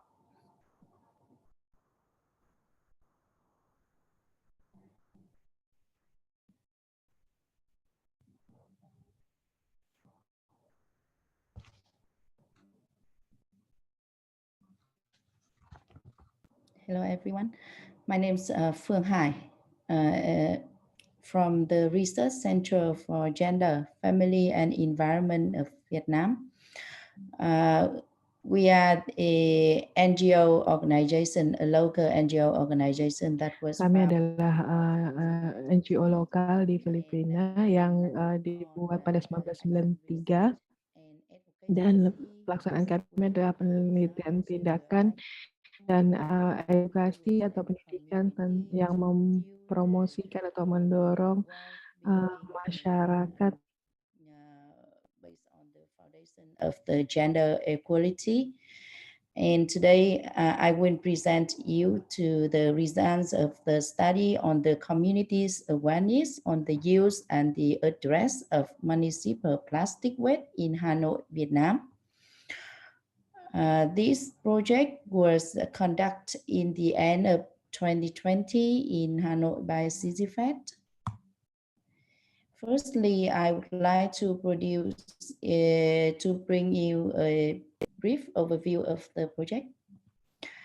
As you know that the project on researching the community's awareness on the use and address of the municipal plastic waste was conducted from October to December 2020 at the Nghĩa Tân Quận Cầu Giấy district of Hanoi, Vietnam. And the research was conducted to figure out, firstly, the current situation of municipal plastic waste treatment system in Vietnam and in Hanoi. Secondly, is the practice of the use and handling municipal plastic waste among the populations here. And also the awareness of the community on the negative impacts of the municipal plastic waste. And also we have the recommendations for more sustainable solutions to raise the public's awareness on the municipal plastic waste. The research group that conduct this activity includes the group of 6 volunteers who are students from different universities based in Hanoi. They have the 5 female students and 1 male student to participate in and the volunteer has worked under the instruction and the guidance of the CCFET staff during the process.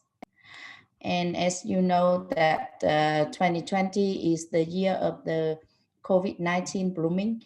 So in order to deal with the COVID pandemic situation, the research team are required to follow the Vietnam's national healthcare instruction during the implementing the work, such as wearing the face mask or using gel hand sanitizer or keep the social distancing when they enter the community for the interview.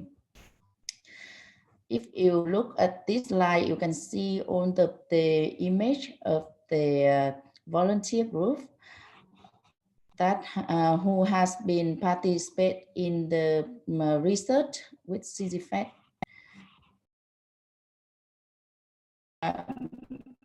This includes the assessment of the use of the solid waste in Vietnam and in Hanoi. And also we count out the percentage of plastic waste in solid waste. Secondly, we find out to understand the process of collection, transportation, and the treatment process, as well as what the technology are applied during those processes. The desk review analysis, the Vietnamese regulations, the policy, and also we refer to the previous data or research from the other reputable organizations, and also the government, as well as official information on the government's website. The second activity is that we do the survey through applying the questionnaire interviewed with the target group of 120 citizens who are living in the Nghĩa Tân ward.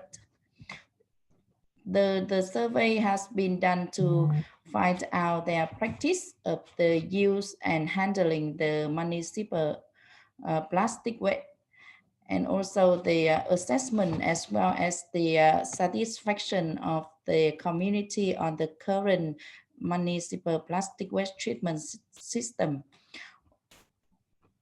Also, we find out the awareness of the community on the negative impact of the municipal plastic waste, as well as the importance of the 3R.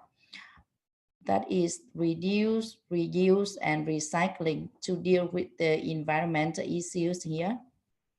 And the last one is the suggest solution proposed by the research team to reduce the use and the harmful of the municipal plastic waste. And after finalizing the questionnaire interview, we conduct the data process and the report writing. The data has been processed by using the SPSS software, and the data also should consider the statistical correlation between the target groups to understand the different elements impact on the community's awareness, including the education, age, income status, and also on. And after we finalizing the data processing, we continue start our report writing. In the next step, we conduct the activity to sharing the research results with the target groups. For example, we organize the workshop to share the research results with the youth group in Hanoi. Also, we did make a video clip to introduce about the project activity and the results of the project we achieved. And also we use the different channels like the social medias to disseminate about the environment issues and plastic waste for the youth group in Hanoi. The reason why we utilize the social media channel because nowadays in Vietnam, the Facebook or the Zalo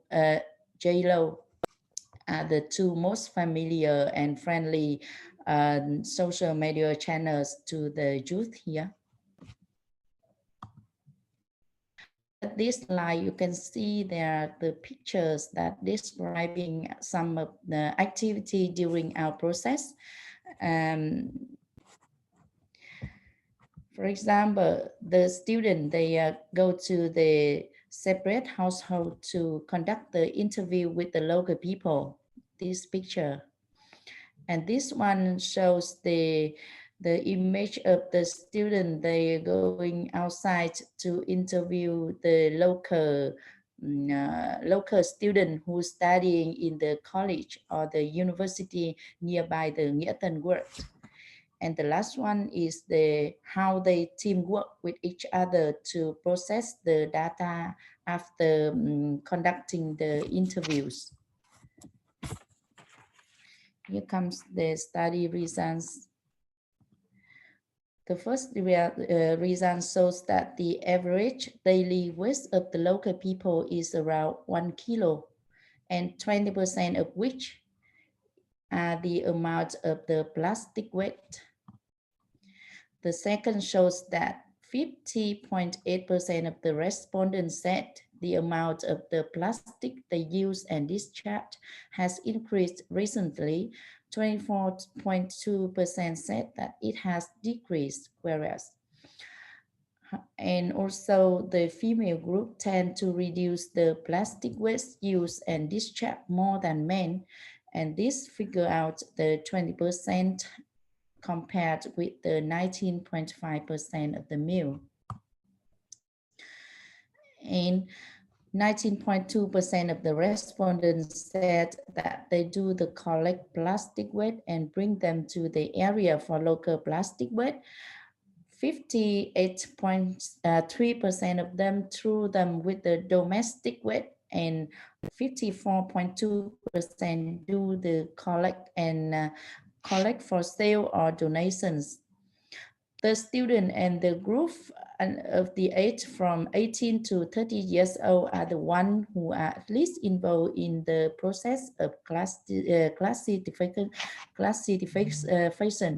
and compared with the rest of the other group that participate in the research. The discharge behavior of the student and the young people aged from 18 to 30 has contradicted to the perception of the waste. Up to 99% of this group agree that disposing of the plastic waste with domestic waste can pose a serious threat to the environment, and 44% understand that collecting for sale or donation is very friendly, helping reduce the minimizing negative impact on the environment. And most of the participants were aware of the harms of the plastic waste to the living space. This accounts for 73% of the respondents agree that it affects the human health, and 79.2% had agreed that it affects their living environment. Only 35% of the respondents know about the regulations on the plastic waste processing, and 50% of the respondents have received the propaganda and training on the plastic waste use minimization, waste separation, and recycling guide. The majority of the participants use substitute items, for example, glass or plastic water jug, thermos bottles, plastic containers, glass reusable containers, cloth or the paper bags or plastic lens, which account for 76.7% of the respondents to answer this question. As the research was conducted in such a short time and under the context of the COVID-19, there are challenges and that the team have to face with during the implementation of the process. Firstly, we have the time pressure, because the volunteer mostly are the student and they have no experience in doing the research. So that's the reason why we at CZFET have to take a lot of time to guide and to support them. Even there are parts of the work that we have to do again with the student, for example, the interviewing or the data processing, why the project is only conducted within 3 months from October to December 2020. The secondly is the pressure on the resources. Here we mean both the human resource and also the funding. It is not possible for us to find out the cases of the people's behavior, the causes of the people's behavior, and the perspective in the use and the treatment of the plastic waste from the local resident. And also we have received no support from the local authority during the process of conducting this research.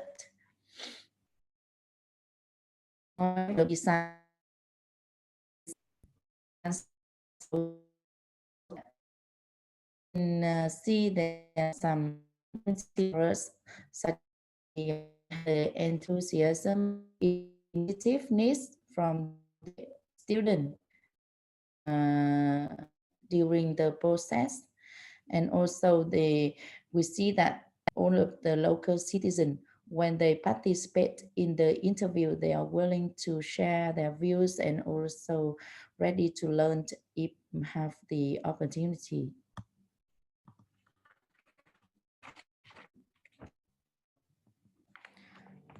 And from doing the research, we also draw the lesson learned for us. For example, the 6 students are not only the beneficiary of the project, but also they are the change maker. And from this opinion, CZFET has decided to focus to build bonding, create the feeling of belonging to the group. Why CZFET decided to do that with the volunteer group? It is because we think that when they feel they are part of the institute and they see the connection with their real life as well as their important roles in making the difference for the community, they will be willing to contribute and commit their time and efforts to the research. And this might be, this will be a sustainable movement. CZFET always encourage our teammates to build their personal strength and give them the space to show their talents and opportunities that make them more confident and successful overall. All opinions of the volunteers are welcome and respected. They have the opportunity to try, even to fail, to learn from their practice. And from the research, we look for the ways forward that we should do if we have chance.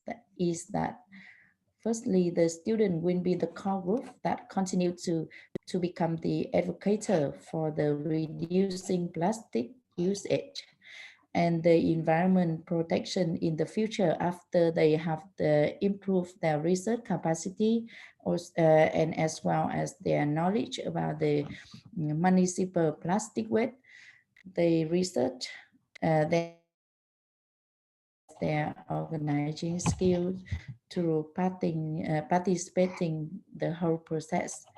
And secondly, we think that it is needed to conduct the research in such a larger scale to deeply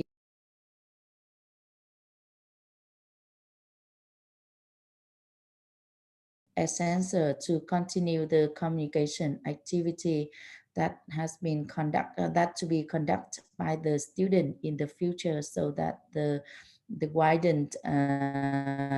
can widen the spread of what we have done to the larger community, not only in the Nghĩa Thân ward, but also across the Hanoi, and also for the youth in other university that based in Hanoi as well.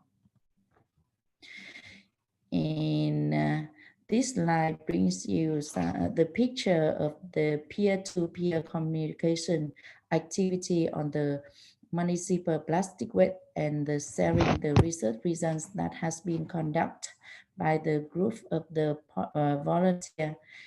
And this activity is conducted within a shop, and the student very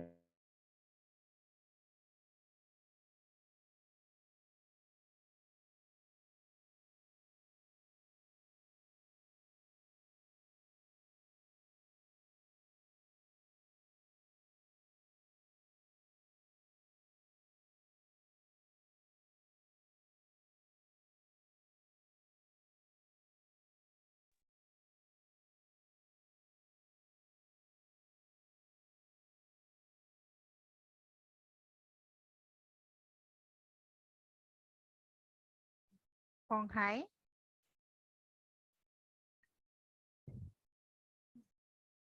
All right.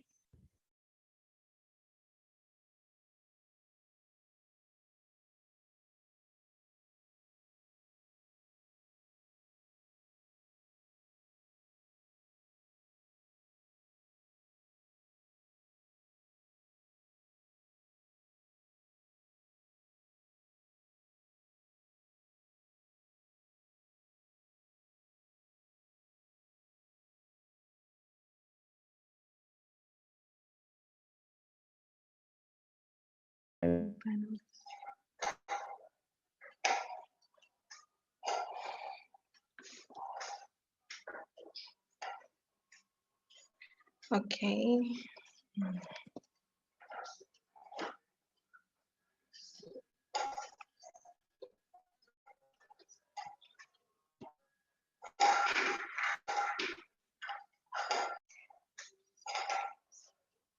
Okay. Okay. Okay. Can you see my screen now? Is it? Yes. Okay. Okay. Okay, thank you very much, Bob and Chinky, for the introduction. And before that, I would like to express our gratitude to IPNC and also SEI for the opportunity for Nexus 3 Foundation to conduct the citizen science activity. So the title of our activity called Investigation of Plastic Types in Household and Waste Bank. Before that, I would like to introduce myself. I'm Nindita Prabratno, or you can call me Nindi, as a waste project from Nexus 3 Foundation. So before that, I would like to introduce a bit about Nexus 3 Foundation, who are us. So we are founded in June 2000. Before, our organization name is Bali Focus Foundation. But in 2019, we rebranding the name into Nexus for Health, Environment and Development Foundation, or Nexus 3 Foundation.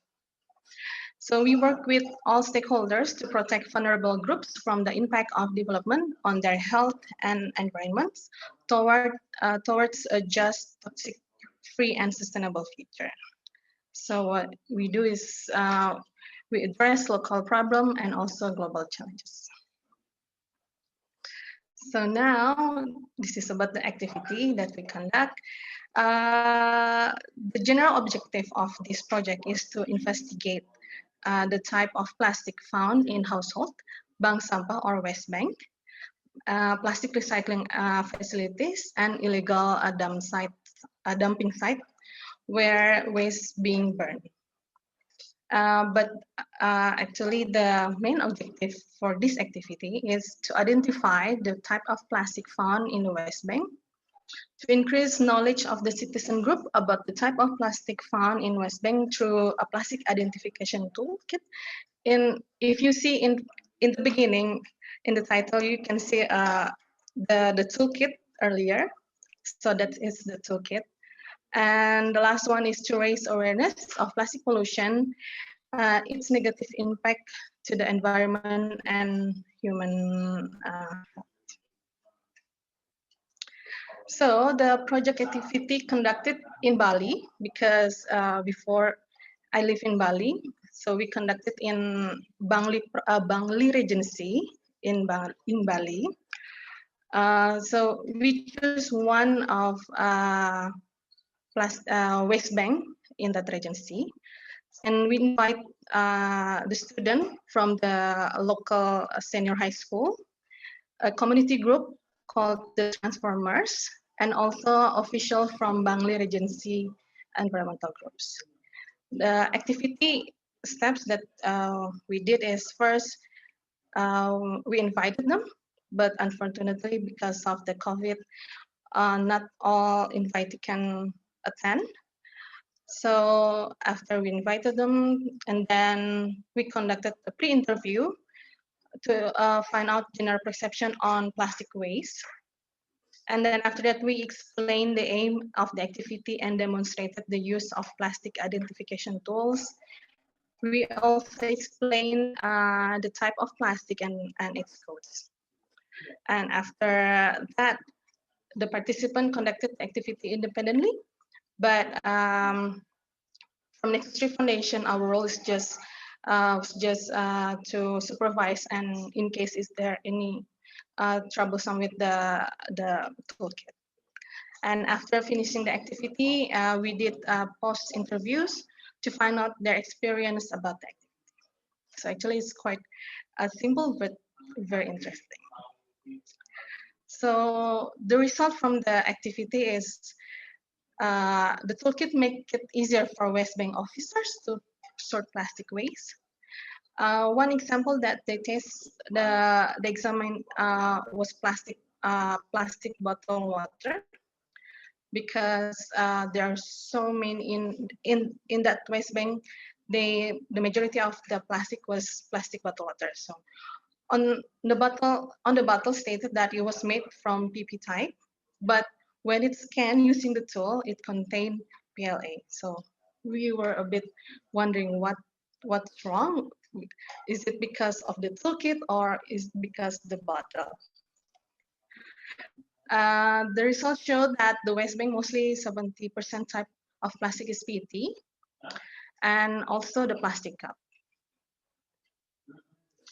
So if you see on your computer that this is the toolkit, it is called Plasta. So the challenges is for these activities is inadequate information and knowledge of plastic types, because I think even though a lot of people, a lot of information already stated the information, but I think mostly people doesn't aware about that. And then the plastic code between an item and during scan is not always matched, like the one I said before, the plastic bottle water, it is said PP, but when we scan it, it is said PLA.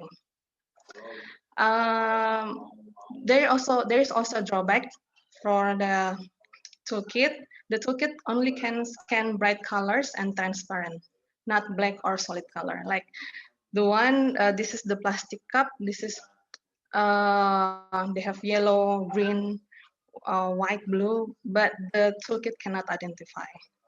So it's unknown. The challenges also, because there were also governmental official that participate in the citizen science.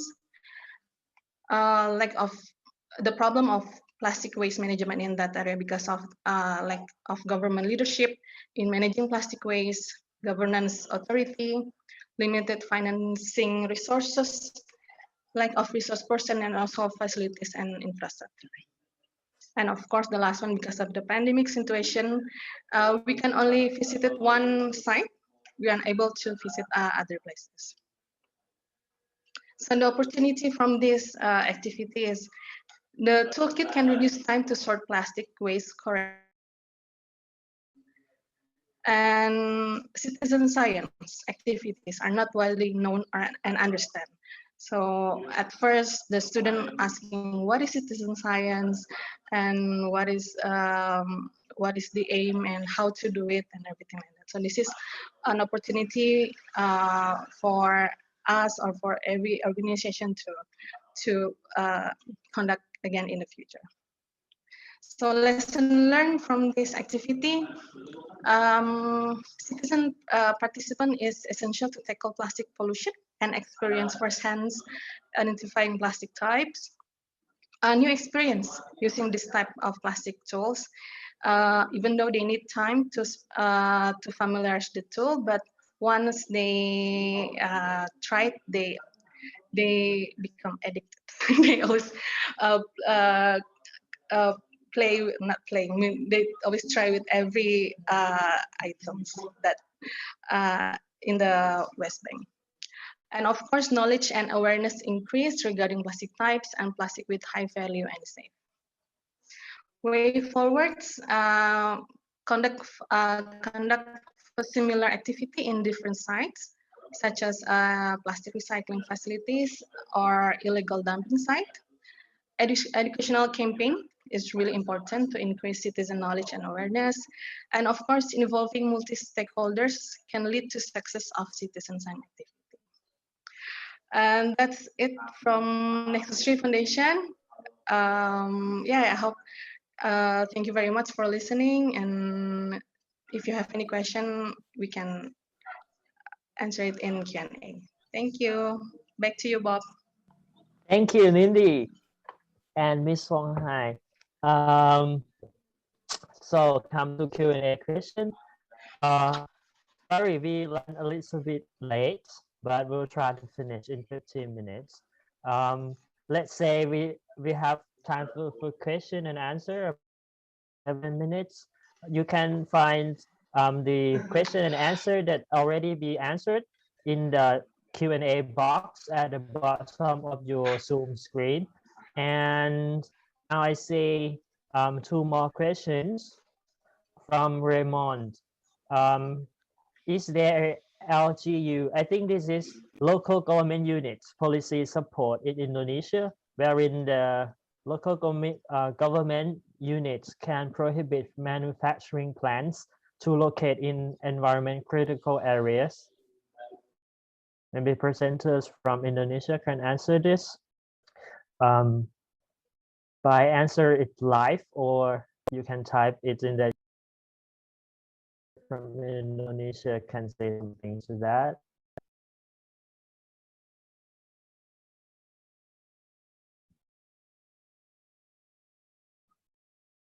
Hi everyone, are you with me? I think Prigi can answer that because it's about big farm.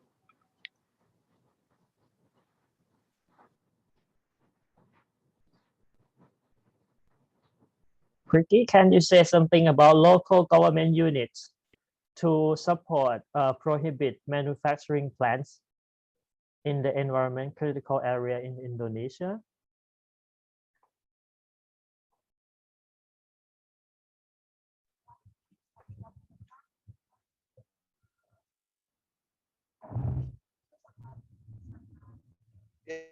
Yeah,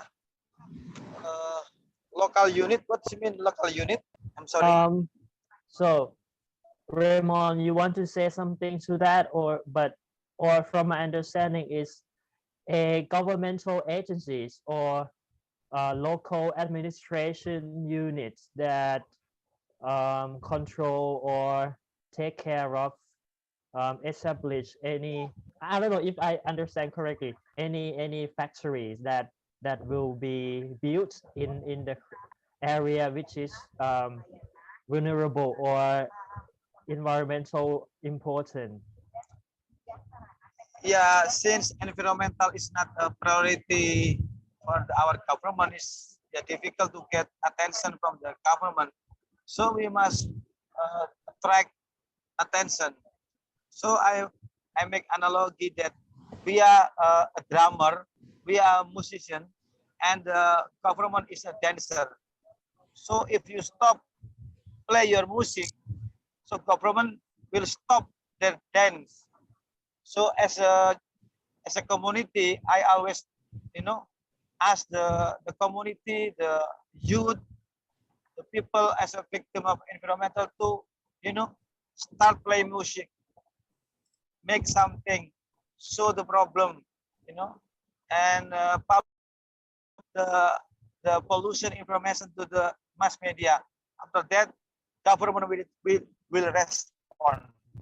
So I think citizen science is a tool to make people more to government, local government to more aware, and we hope with the citizen science, environmentalists become a priority of our program, government program, because we involve community, they know the problem and they speak up, and then they aware and government will respond.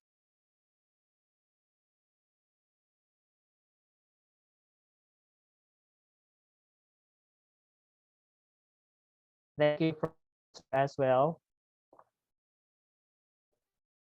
Next, there is. Sorry, I'm lost now. Hi, Bob. Oh, the video. All right, yeah, the videos. Yes.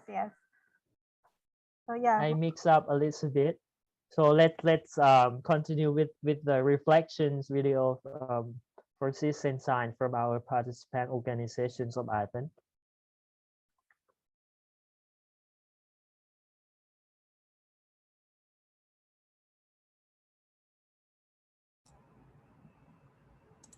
Dự án nghiên cứu nhận thức cộng đồng về sử dụng và xử lý rác thải nhựa được thực hiện bởi Trung tâm Nghiên cứu Giới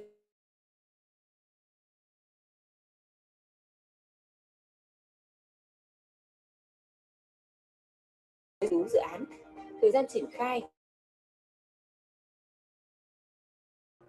Lần đầu tham gia một cái nghiên cứu về rác thải nhựa. Cảm xúc luôn là tò mò là trên hết. Cái thứ hai là muốn thử sức mình trong một cái lĩnh vực mới ạ. Vấn đề rác thải nhựa là một vấn đề rất là gần gũi và mình có những kỹ năng có thể phục vụ cho dự án, cho nên là mình đã tham gia thôi. Mình chỉ có hai nơi là cho mình luôn điều kiện, đó là bố mẹ và trái đất. Vậy nên mình rất là biết ơn, yêu môi trường, muốn bảo vệ và muốn làm điều gì đó. Để trau dồi thêm muốn hiểu biết và bảo vệ môi trường. Từ lâu thì mình đã mong muốn là tham gia một dự án về môi trường. Khi dự án tuyển tình nguyện viên thì mình mạnh dạn ứng tuyển luôn. Cảm nhận của mọi người trong quá trình thực hiện dự án. Điều mình biết ơn nhất ở dự án là được đi gặp người thật, làm việc thật, nghe những câu chuyện thật về cuộc sống, công việc, cách sinh hoạt của mọi người. Nhờ đó mà thế giới của mình rộng mở hơn, mình có một góc nhìn đa chiều hơn, biết chấp nhận hơn và mình cảm thấy là bản thân đã trưởng thành hơn. Qua hơn 2 tháng thực hiện chương trình, mình cảm thấy rất là vui vì đã được đồng hành cùng với mọi người trong rất nhiều những hoạt động và sự kiện ý nghĩa. Đồng thời qua đây mình xin gửi lời cảm ơn đến CGFest đã tạo môi trường cũng như cơ hội cho chúng mình được biết và làm việc với nhau trong một dự án cộng đồng như thế này.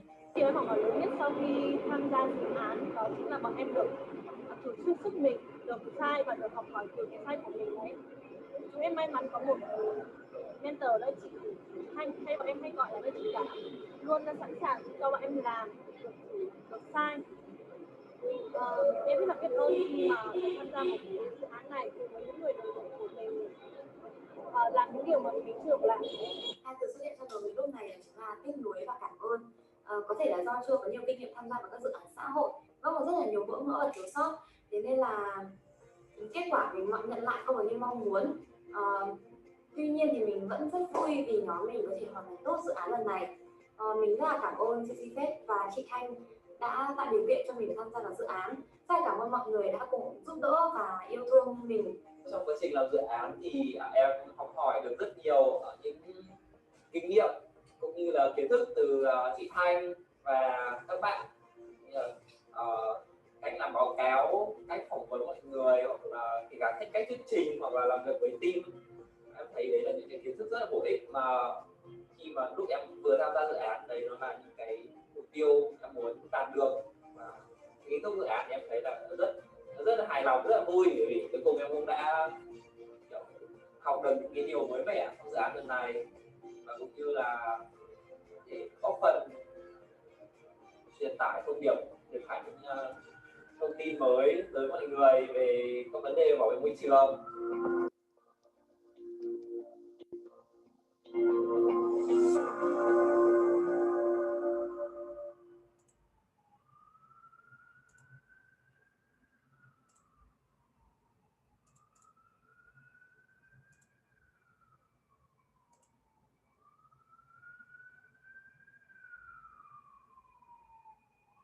Halo, perkenalkan nama saya Nika Deuladi Puspakumawati. Saya salah satu siswa dari SMA Negeri 1 Bali. Jadi menurut saya, sampah plastik merupakan salah satu sampah yang sangat sulit terurai dan menyebabkan dampak bagi berbagai kehidupan, seperti lingkungan kita sendiri, biota bagi hewan di laut, dan lain sebagainya. Kemudian, upaya yang telah saya lakukan untuk mengurangi penggunaan sampah plastik, seperti saya telah menabung di bank sampah daring. Kemudian saya juga menggunakan tas belanja yang terbuat dari kain untuk saat berbelanja di Indomaret atau lain sebagainya. Strategi saya dalam menggunakan alat ini, dari alat ini kita bisa mendeteksi jenis-jenis sampah plastik.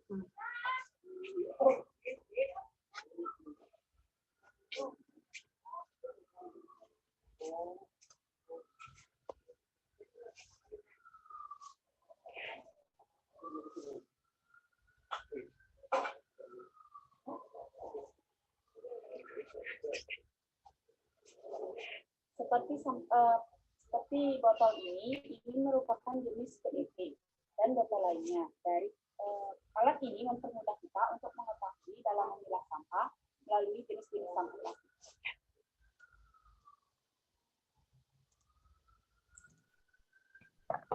Thank you very much.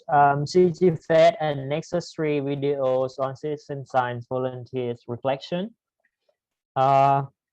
Actually, we can have one more question. If because I want to come back to get opportunity to have more questions, please, if you participants, if you still have questions for our presenters.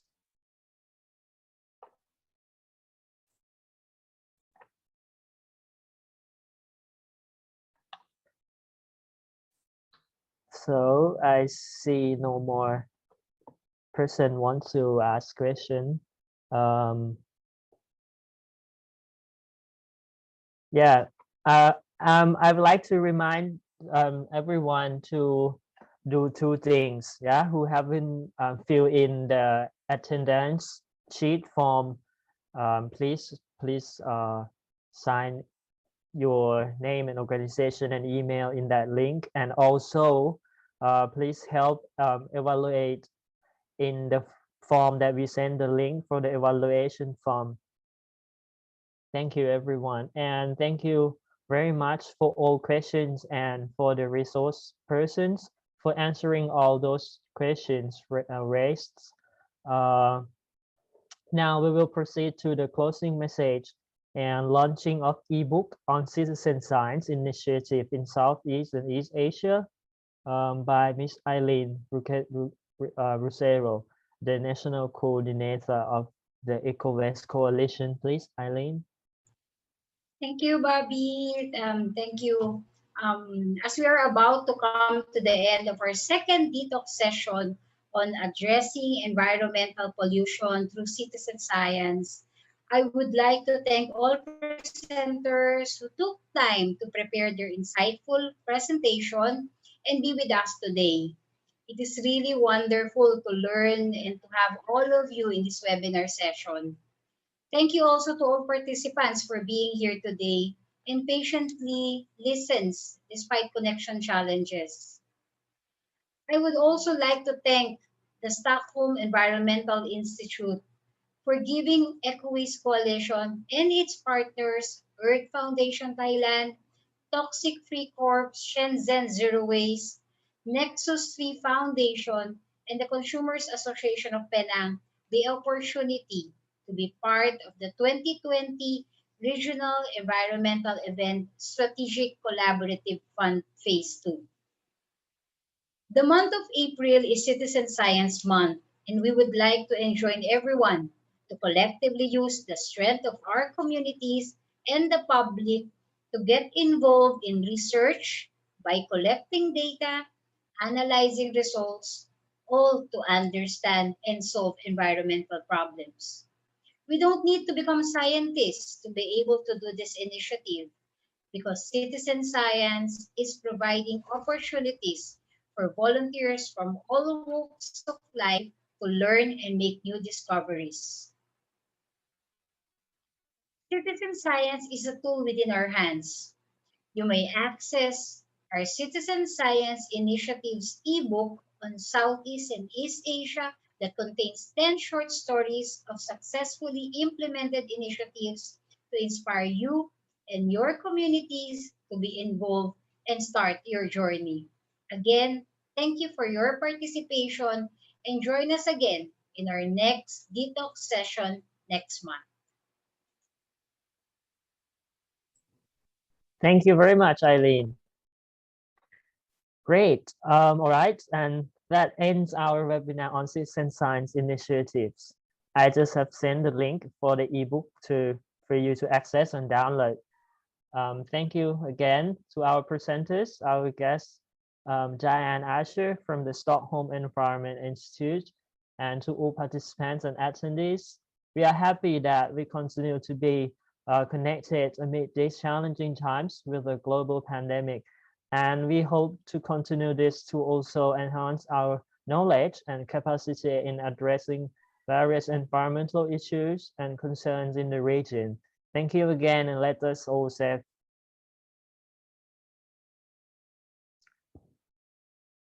All right.